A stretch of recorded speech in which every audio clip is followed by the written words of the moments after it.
We will be working example 3B in our section 310 notes. Okay, our instructions are to write the equation of the tangent line, so we need the 3 steps to do that. So the first step is to find the slope. Okay, so we know the slope involves taking the derivative. So for the derivative of this problem, we have the chain rule again, where the outside is the secant inverse and the inside is e to the x. Okay, so the derivative of the outside for the secant inverse, we need to use the derivative rule for secant inverse. So I have 1 over, okay, now remember the x is whatever we're taking the secant inverse of. So in this case, we're gonna have e to the x, so that's our inside function. And then we're gonna have the square root of e to the x, which is squared, because that's taking the place of x, minus 1. And then we need to multiply that by the derivative of the inside, and the derivative of e to the x is itself. Okay, now we need to evaluate that. To find the slope, we need to plug in our x value for our point, which is the natural log of 2. So the slope is going to be the derivative evaluated for the natural log of 2. Okay, we can go ahead and move this on top instead of the 1. So we have e to the natural log of 2, plugging that in.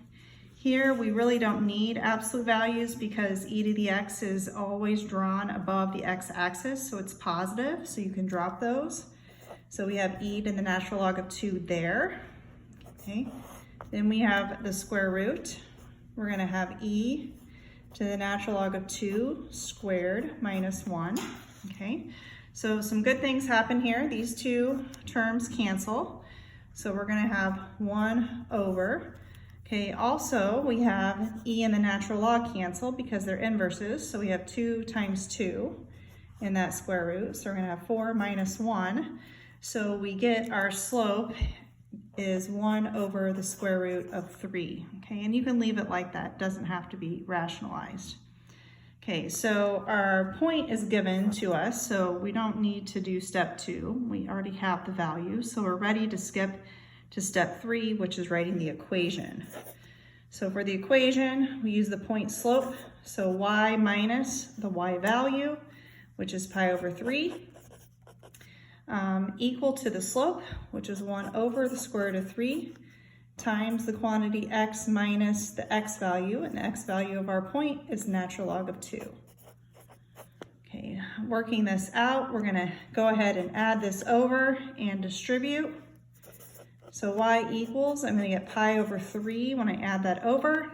Multiplying here, I'm going to get x over the square root of 3 minus the natural log of 2 over the square root of 3.